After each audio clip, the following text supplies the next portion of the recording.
여러분 안녕하세요. 네, 태풍이 참 진짜 조용히 잘 넘어간 것 같습니다. 혹시 피해 보신 분들 있으면 좀 보고해 주시면은 나중에 좀 돕는 그런 게 있다고 합니다. 그러니까 좀 말씀해 주시면 좋겠습니다. 네. 자, 이번 과는 11과입니다. 시련 중에 기다림이라는 주제고요. 오늘 제1강은 하나님의 시간이라고 하는 주제로 말씀을 나누겠습니다.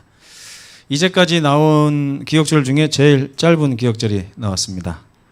5장 22절 중에서도 뚝 잘라가지고 중요한 것만 나왔는데 함께 읽어보겠습니다. 시작. 오직 성령의 열매는 오래 참과. 이런 뜻입니다. 성령의 열매가 9개죠. 그 중에서 오래 참음이라고 하는 주제를 배우겠습니다. 지난주에는 온유에 대해서 배웠죠.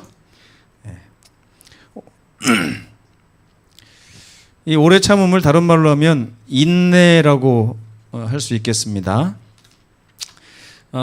인내하지 못하는 것을 다른 말로 하자면 조급하다 이렇게 표현할 수 있겠습니다. 이 조급함은 죄인들이 가지고 있는 큰 특징입니다. 우리는 잘 참지를 못합니다. 뭘 잘 못 참을까요? 네? 이게 지금 화를 못 참는다는 얘기인가요? 아니에요. 조급하다는 얘기는 뭔가 이렇게 조바심을 내면서 하나님은 왠지 더디신 것 같고 나는 빨리 뭔가를 이렇게 하고 싶고 그 하나님과 나 사이에 그런 갭이 있는데요. 그 갭이 비단 하나님과 우리 사이에만 있는 게 아닙니다. 엄마와 아이 사이에도 있어요. 그렇죠? 우리 아이들도 초등학교 1학년도 되기 전에 핸드폰 사달라고 막 졸랐어요. 그러면 엄마 아빠가 뭐라고 그래요? 기다려 이렇게 얘기하죠. 기다려. 근데 아이들은 그 기다리는 거를 너무 힘들어합니다. 너무 힘들어해요. 근데 그게 왜 그러냐? 아이들이기 때문에 그렇습니다. 이게 어떤 갭이 있냐면 우리가 원하는 것을 원하는 때에 갖는 것은 사실상 되게 불가능하다고 볼 수가 있어요. 우리 김석배 장로님이 아무리 손자가 갖고 싶어도 마음대로 안 됩니다. 원하는 것을 원하는 때에 갖게 되는 것은 되게 힘든 일이에요. 그것 때문에 조급함이라는 게 생깁니다. 우리 교회도 빨리 헌당을 하고 싶죠. 헌당을 하고 싶은 것이 우리들의 마음입니다. 그런데 하나님이 그 헌당을 하게 해주시는 그때까지는 이 갭이 있어요.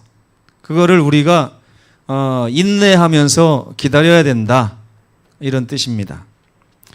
근데 이제 이 조급함이 생기게 되면 짜증도 나고 그래요. 그래서 뭔가 이렇게 조급한 상태에서 마음의 평안을 유지하기란 쉽지 않습니다. 또 하나님을 신뢰하는 것도 쉽지가 않아요. 예를 들어서 직장에 갔는데 나도 막 승진이 하고 싶은 거예요. 승진을 막 하고 싶어서 조바심을 날 때 마음의 평안이 옵니까? 평안이 오지 않아요. 그렇죠? 그 다음에 막 승진을 하고 싶어가지고 막 두문불출하고 막 이렇게 하는데 하나님에 대한 신뢰가 계속 유지가 될까요? 아니면 깨지게 될까요? 그때가 빨리 안 오면, 승진이 빨리 안 되면 어때요? 집을 사야 되는데 집을 이사를 가야 되고 전세 기간은 막 다가오는데 내가 생각한 기간에 집이 빨리 안 구해지니까 마음에 뭐가 깨져요? 평안이 깨집니다. 근데 이것이 점점점 늘어나면 나중에 하나님에 대한 신뢰도 깨질 수가 있다는 거예요. 그래서 이 조급함은 이 죄인들의 특징인데 하나님이 생각하시는 가장 아름다운 때와 우리가 바라는 그 때가 일치가 되지 않기 때문에 그런 것입니다. 그렇기 때문에 이 기다림의 시간은 고통스러운 것이고 인내를 배우는 것은 결코 쉬운 일이 아닙니다. 그런데 분명한 사실은 하나님의 백성이라면 반드시 뭘 배워야 한다고요? 기다리는 것, 인내를 배울 줄 알아야 합니다. 근데 이제 기다림에는 두 가지 기다림이 있어요. 두 가지 기다림이 있습니다. 우리가 기다림 하면 가장 대표적인 게 뭔가요? 우리 그리스도인들에게 재림이죠. 재림의 소망이라는 것이 있습니다. 그런데 이 재림의 소망도 자꾸만 길어지면 평안도 깨지고 신뢰도 깨지고 이렇게 돼가 우리 믿음이 흔들리는 것입니다. 여러분 주찬양에 보면 주님의 시간에라고 하는 찬양이 있습니다. 혹시 아시나요? 주님의 시간에 뭐가 이루어진다고요? 주의 뜻이 이루어질 것이다. 그러니까 어떻게 하라고요? 기다리세요. 하루하루 살아가는 동안 주님께서 인도를 하십니다. 주님께서 그 뜻을 이룰 때까지 어떻게 하라고요? 기다리십시오. 그때를, 그의 뜻 이루어지는 그때를 기다리십시오. 주의 뜻 이루어질 때 우리들의 모든 것이 어떻게 변한다고요? 아름답게 변할 것입니다. 정말 이거 중요한 찬양인데 그동안 이 노래 부르면서 이 깊은 뜻을 이렇게 묵상해 본 적이 많이 없는 것 같습니다. 그런데 이 기다림에는 두 가지 방법이 있어요. 첫째는 그 과정과 결과에 초점을 맞춰서 기다리는 것입니다. 예를 들어서 이렇게 예수님의 재림을 기다리는데 예수님의 재림에 대한 과정과 결과를 바라보면서 계속 기다리는 기다림이에요. 여러분 혹시 그런 기다림을 하십니까? 뭐 기다리지 않는 것도 문제지만 기다리는 것도 잘 기다려야 됩니다. 방법이 두 가지가 있다는 거. 이걸 잘 구별하세요. 제가 좀 쉽게 설명을 해야 되는데 잘 될지 모르겠습니다. 말하자면 여러분 그 사무엘의 엄마 한나가 하나님께 기도를 합니다. 어떻게 해요? 아들을 달라고요. 아들을 달라고 기도를 하는데 그러면 한나는 이 언제쯤 마음의 평안이 올까요? 네? 하나님께서 아들을 품에 안겨 주시기까지는 계속 마음의 평안이 없고 하나님의 신뢰가 하나님에 대한 신뢰도 좀 약해지고 그 시간이 이렇게 길어지면 심지어 믿음의 조상이라고 하는 아브라함과 사라도 이삭을 기다리다가 어떻게 했어요? 나중에 지쳐가지고 하갈을 드리고 이스마엘을 낳고 이렇게 했지 않습니까? 근데 이 한나도 하나님께 기도하고 하나님이 아들을 주기까지 이 아들이라고 하는 주제를 놓고 하나님 저는 아들을 원합니다. 이 아들을 주십시오라고 하는 그 결과 그리고 아들을 어떻게 주실 것인가 하는 그 과정에 초점을 두고서 맨날 기다리는 거예요. 아브라함 같으면 이렇게 여보 어떻게 태기가 있어 좀? 있어 없어? 그 다음 주에 여보 태기가 있어 없어? 여보 음식 맛이 다 괜찮아? 냄새가 다 괜찮아? 계속 물어봐요. 계속 물어보는데 부인이 뭐라 그래요? 없어요. 없습니다. 그럼 어떻게 해요? 왜 없지? 도대체 왜 없지? 하나님은 내 기도를 왜 안 들어주시지? 이런 기다림이에요. 이런 기다림에 평안과 하나님에 대한 신뢰가 위협받겠습니까? 위협받지 않겠습니까? 위협을 받는 거예요. 그러니까 이제 아브라함의 기다림도 그렇지만 모든 기다림은 이 첫 번째 기다림일 때 위험성이 있습니다. 그래서 나중에 예수님이 정작 재림하실 때는 재림을 기다리던 사람들이 아주 많이 떠나갈 거라고 화인여사도 말씀을 했어요. 왜? 기다림이 이 과정과 결과에 초점을 맞췄기 때문에 그렇습니다. 그런데 이 두 번째 기다림은 어떤 기다림이냐면 과정이나 결과가 아니고요. 나를 위해서 일하시는 그분을 바라보면서 기다리는 것입니다. 그분을. 그래서 한나는 어떤 기다림을 가졌어요? 이 두 번째 기다림을 가진 것 같아요. 한나는. 그래서 하나님께 기도하고 가서 평안히 갔다고 그랬어요. 벌써 평안이 온 거예요. 왜? 하나님께서 나를 위해 일하시기 시작할 것을 믿고 간 것입니다. 때가 중요해요? 안 중요해요? 때가 안 중요해요. 하나님이 지금이 됐든 내일이 됐든 다음 주가 됐든 그 다음 주가 됐든 하나님은 나의 삶에 있어서 내가 드린 소원이 이루어지는 가장 좋은 때를 알고 계신 분이기 때문에 그 하나님께서 나를 위해서 이루시는 것은 얼마나 감사한 일인가 하고 생각하고 믿고 가는 것입니다. 근데 예를 들어서 우리 나 집사님이 하나님 우리 이사 가야 되겠으니까 좋은 집 좀 알아봐 주십시오. 이렇게 하고서 기도를 했어요. 그러면 나 집사님이 어떤 믿음을 가지고 이제 기다려야 돼요? 가장 우주에서 완전하시고 능력 있으시고 사랑이 많으시고 나에 대해서 모르는 게 없으시고 나를 지극히 사랑하시는 분께서 이제 나의 소원을 들으셨으니 이제 그분께서 가장 좋은 시점에 집을 사게 해주실 것이라는 믿음을 갖고 그때부터 즐겁게 살면 돼요. 그렇죠? 그런데 우리는 보통 기도하고서 어떤 삶을 삽니까? 집을 구하러 다니다가 왜 이렇게 안 구해져? 전세 기간 끝나가는데 돈이 어떻게 되는데 왜 이렇게 안 돼?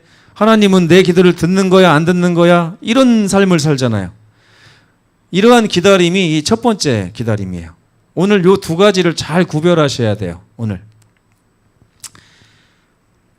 그래서 성경이 말하는 인내는 이 두 번째 이 일하시는 하나님을 신뢰하여 그분께서 가장 적합한 시기에 그걸 이루시도록 믿고 기다리라는 것입니다. 이게 인내입니다. 아멘? 네. 그래서 그걸 잘한 사람이 누구냐면 교과에 나오죠. 다윗은 사무엘상 상상이 아니고 사무엘상입니다. 사무엘상 16장에 기름 부음을 받았어요. 사무엘이 직접 이새의 집에 찾아와서 이새의 아들들 다 찾아봐도 없는데 나중에 막내 아들 다윗을 불러가지고 이렇게 기름을 부었어요. 왜 기름을 부었어요? 머리에 떡이 져갖고 그랬을까요? 네. 왜 그랬습니까? 이스라엘의 왕으로 기름을 부었어요. 그럼 그때부터 여러분이라면 어떤 생각을 가지고 살 것 같습니까? 하나님이 선지자를 보내더니 나를 한국연합회장으로 이렇게 기름을 부었어. 이렇게 하면서 그러면 그때부터 언제까지는 마음에 평안이 없어요. 보통은 한국연합회장 될 때까지 평안이 없어요. 근데 다윗이 실상 기름 부음을 받고 왕이 되기까지는 많은 시간이 걸렸습니다. 많은 시간. 그 사이에 다윗이 평안함이 있었는지 하나님에 대한 신뢰가 계속 있었는지 여러분 성경을 통해서 확인해 보세요. 다윗은 조급해하지 않았습니다. 그의 여정이 매우 길고 험난했음에도 불구하고 조급해하지 않았어요. 제가 오늘 이 말씀을 드리면서 여러분이 한 가지 이 말씀을 적용했으면 좋겠다 하는 부분이 있습니다. 뭔지 아세요? 어떤 영혼을 사랑하여 그 영혼을 구원하고자 하나님과 씨름할 때에 하나님의 시간을 기다리시면 정말 좋겠습니다. 예. 그는 사울왕이 처음에는 정신적으로 약간 질환이 있었던 것 같아요. 그래가지고 수금을 타고 있는데 아이고 듣기 좋다 그렇게 하다가 갑자기 창을 던지기도 하고 이게 사람이 정상이 아니죠. 그런데 그 앞에서 도망다니면서도 다윗은 하나님 기름 부어놓고서 이게 내 팔자가 이게 뭡니까? 이렇게 하지 않았어요. 그는 하나님께서 정해주신 시간에 이루어질 줄로 믿고 조심히 기다렸습니다. 이걸 못한 사람이 누구예요? 예를 들자면 야곱, 모세, 그죠? 야곱은 기다리지 못했어요. 근데 사실 야곱이 안 기다린 건 아니에요. 다윗은 불과 몇 년 기다렸을까? 한 20년 기다렸을까요? 기름 부음을 받고 다윗이 몇 살에 왕이 됐습니까? 한 40세 그 정도 되지 않았을까요? 다윗이 기름 부음 받고 한 20세 정도, 20년 정도 기다렸다면 야곱은 몇 년 기다렸어요? 야곱은 70년 기다렸어요. 70년. 형을 속이고 도망간 게 70살 때니까. 그죠? 모세는 몇 년 기다렸어요? 40년 기다렸죠. 아무튼. 근데 다윗은 그러한 역경이 있음에도 불구하고 하나님께서 허락하신 그 운명의 시간이 있을 거라고 생각했습니다. 근데 그 시간을 자기 스스로 앞당기려고 하는 노력을 하지 않고 하나님께 맡기며 인내하며 기다렸다는 거예요. 내 때가 아니고 그분의 때. 예수께서도 이런 말씀하신 적이 있어요. 가나의 혼인잔치에서 어머니 마리아가 빨리 이거 어떻게 해결해라 했더니 뭐라고 하셨어요? 내 때가 아직 이르지 아니하였습니다. 예수님은 자기 때가 아니라 하나님이 정해주시는 때에 일을 시작하고자 하셨던 것입니다. 자, 한번 따라서 해볼까요? 3번. 아직 하나님이 주시지 않은 것을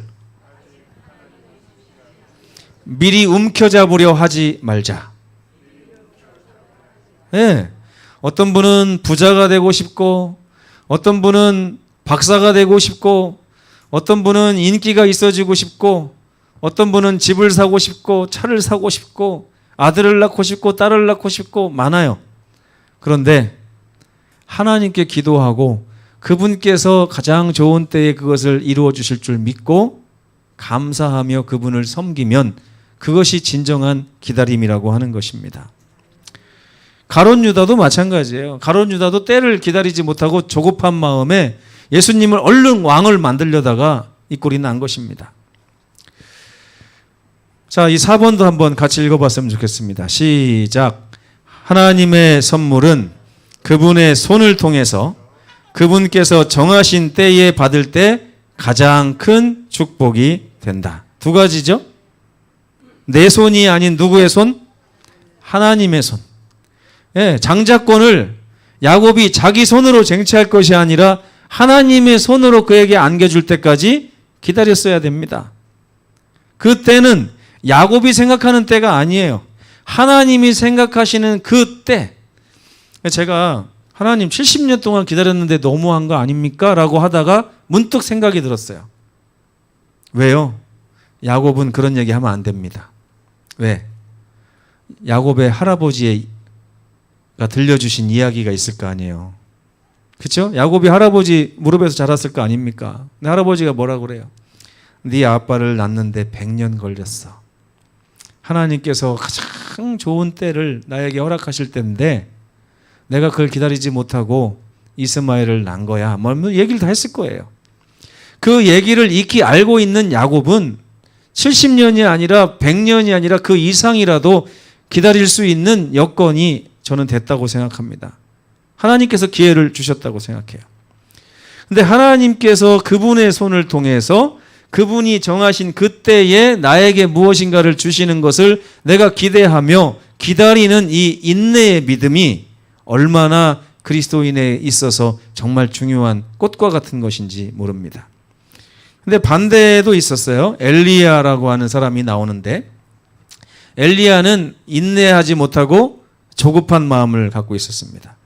엘리야는 열정으로 가득 찼어요. 마치 베드로처럼.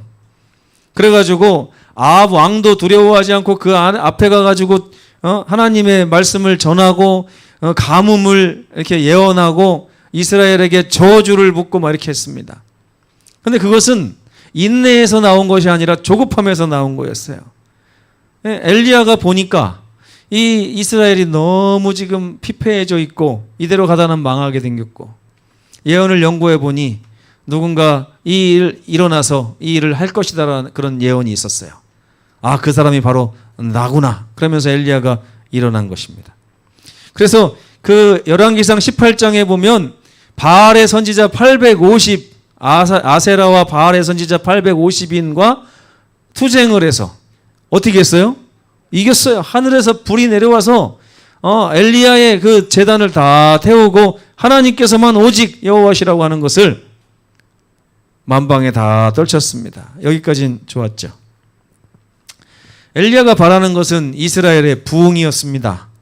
그리고 지금 첫 발을 뗐고 아주 위대하게 첫 발을 뗐는데 그러고 나면 아합왕이 정신 차리고 이스라엘 백성들이 정신 차리고 해가지고 막 이제 갈멜산으로부터 부흥이 쫙 시작되고 퍼져나가고 그 다음에 누구의 이름도 같이 높아져야 될까요? 엘리야의 이름도 같이 높아져야 되겠죠. 아, 한국 재림교회가 그때 얼마나 어려웠나 몰라. 2020년도쯤에 코로나도 오고 얼마나 어려웠나 몰라. 그런데 그 제주에 서귀포에 박정수 장로님이란 분이 갑자기 하나님의 부르심을 받고 일어나서 제주를 일으키고 한국을 일으키고 세계를 일으켰어. 이런 꿈을 꾼 거죠. 그런데 오히려 이 이세벨이라는 여자가 남편을 쥐고 흔들더니 아하방이 하나님을 두려워하기보다는 마누라를 두려워합니다. 그러더니 생각지도 않은 결과가 펼쳐지고 막 군대들이 와서 협박을 하고 이세벨이 너 잡으면 죽인다 막 이렇게 하니까 자기 계획이 틀어졌어요. 왜 틀어졌냐? 엘리야는 자기가 생각하는 그림이 있었고 결과가 있었고 과정이 있었습니다. 이것이 자기 마음대로 이루어지지 않으니까 낙심하게 된 거예요. 하나님을 신뢰하는 마음도 작아진 것입니다. 그래가지고 도망치기 시작했어요. 막 도망쳐요. 왜 그 믿음의 사람 엘리야가 왜 도망쳤는가 저는 그동안 잘 이해가 안 됐어요. 저렇게 믿음이 좋은 사람이 왜 도망쳤을까? 단 며칠 사이에 보니까 그는 첫 번째 기다림을 하고 있었던 사람이었다는 것이에요. 하나님께서 그 로뎀나무 아래 누워있는 이 엘리야를 찾아가셔서 이렇게 물어보십니다. 엘리야야, 내가 어찌하여 여기 있느냐? 네. 그러면 하나님 지금 어디 있어야 됩니까? 제가 이렇게 한 게 아니에요. 엘리야는 그걸 다 이해를 하는 사람 같아요. 근데 하나님께서 와서 너희가 어찌하여 여기 있느냐 하고 말씀하신 것은 이 장소가 잘못됐다 그게 아니에요. 하나님께서 말씀하신 것은 너가 사용하는 기다림의 방법, 네가 지금 기다리고 있는 그 기다림의 초점이 왜 잘못되어 있냐 하는 것을 지적하신 것입니다. 네 뜻대로 안 된다고 이렇게 나자빠져가지고 이러고 있는 게 도대체 뭐냐? 네가 지금 제대로 나의 뜻을 행하고 있느냐? 이런 걸 물어보시는 거죠.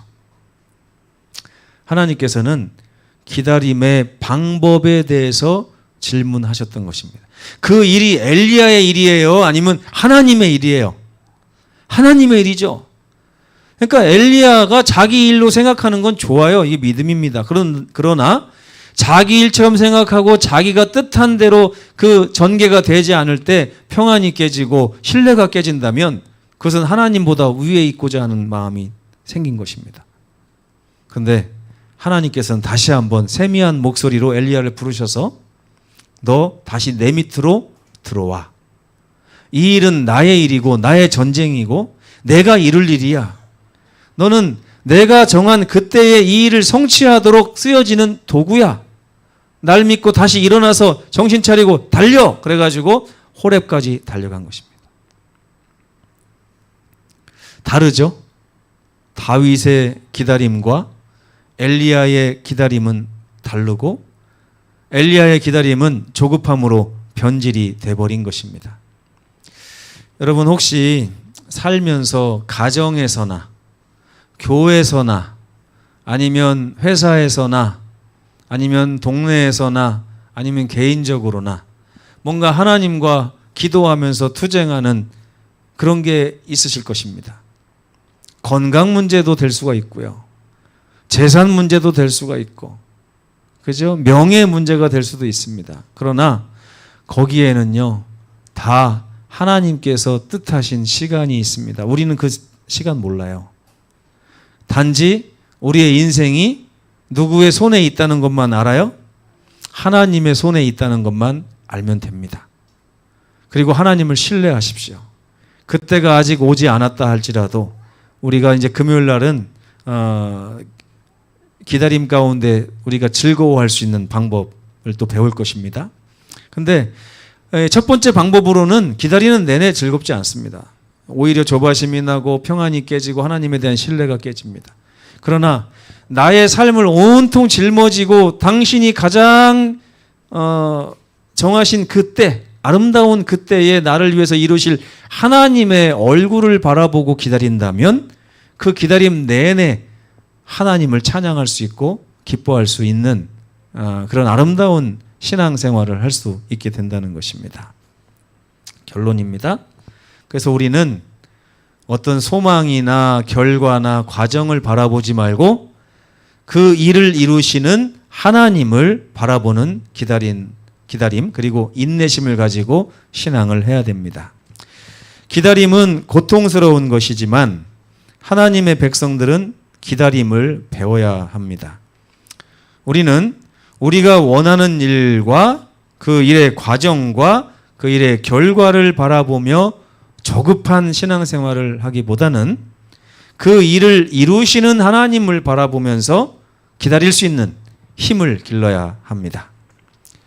다윗은 이스라엘의 왕으로 기름 부음을 받았지만 그 모든 것을 하나님의 시간표에 맡기고 기다리면서 심지어 사울 왕을 죽일 수 있는 기회가 있었어요. 그렇죠? 죽이기만 하면 곧바로 왕이 될 수 있는 기회가 있었음에도 불구하고 그 기회를 거절했습니다. 왜요? 내 손으로 취하지 않겠다. 하나님께서 주실 때까지 기다리겠다 하는 믿음을 가진 것입니다. 이 믿음이 얼마나 소중한지 몰라요. 그러나 엘리야는 하나님을 신뢰하는 데 실패하고 그 일을 바라보고 그 일에 초점을 맞춘 기다림을 가졌습니다. 그러니까 일이 틀어지는 것처럼 보이고 자기 계획대로 되지 않으니까 힘을 잃고 도망가서 노뎀나무 아래 숨어서 하나님 나 죽여주십시오. 하나님 일 못하겠습니다. 제가 예전에는 엘리야를 동정했어요. 저렇게 목숨 걸고 일하고 와서 좀 쉴 수도 있지. 하나님이 쉬는데 찾아와서 왜 쉬냐고 하니까 하나님이 좀 심해 보이시기도 하고. 근데 보니까 엘리야는요, 잿불에 지친 것입니다. 잿불에. 하나님께서 지치지 않으셨는데 엘리야는 잿불에 지쳐가지고 하나님을 원망하고 있었던 거예요. 우리가 혹시 살면서 잿불에 지쳐서 하나님을 원망하는 그런 시간이 있으면 안 되겠습니다. 그리스도인은 누구의 때를요?